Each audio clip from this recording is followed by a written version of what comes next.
This past summer, the Supreme Court overturned nearly 50 years of affirmative action in college admissions.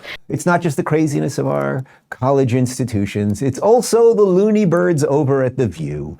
And they had the Department of Education Secretary Miguel Cardona on, and well, you're not going to believe it. He also thinks that America is racist, the Supreme Court is evil, and the rest of it. And here he is with the noted racist herself, Sunny Hostin.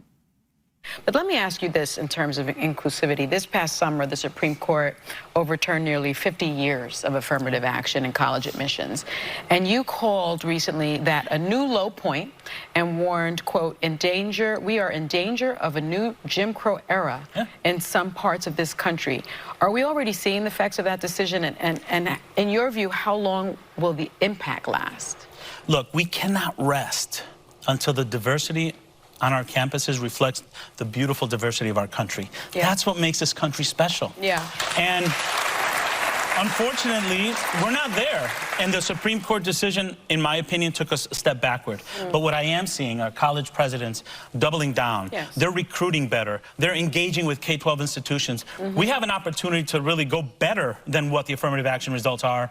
We need to hold ourselves accountable, and we need to remind colleges that we want our children to go to schools where they're going to learn with people that are different than them.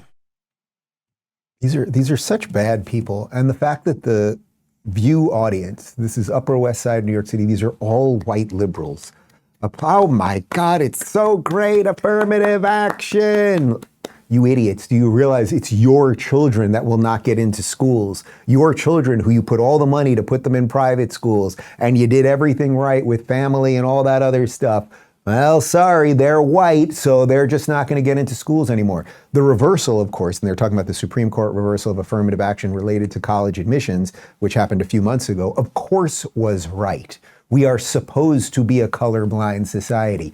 Why is it? Forget the Jews, right? It used to be Harvard and the Ivy League schools were always discriminating against the Jews because Jews cared about education and family and hard work. So there were too many Jews at Cornell, too many Jews at Harvard. This is a fact. So they used to discriminate against Jews. But it has moved on from it. The colleges are obviously done with the Jews. Now they openly discriminate against Asian kids because Asian kids, and it doesn't matter whether they're Japanese, Chinese, Korean, whatever, generally speaking, their culture leads them to working hard. Tiger mom, right? You might say that's a little bit overboard and maybe they should be playing sports more instead of studying 8 hours a day. But the overall feeling of the culture is one of hard work and dedication and meritocracy and all of those things. And what he wants and what racist Sunny Hostin want is people to get in based on the color of their skin. And of course, what that does over time is degrades the entire system. So if you have a young kid who gets into, let's say, a high school, like a private high school, not because he deserves to be there because of the work that he's put in and everything else, but because of his skin color. Now he gets into a college because of his skin color. Now he gets into grad school because of his skin color. Then he gets the job because of skin color, et cetera, et cetera. Eventually our doctors will not know how to perform heart surgery. Our pilots will not know how to fly. And you will be an idiot if you don't want a white doctor. You will want a white doctor because the doctors that are white will have had to work the hardest and been the most qualified to get the freaking job in the first place. I'm getting canceled for that one. Dave Rubin only wants white doctors.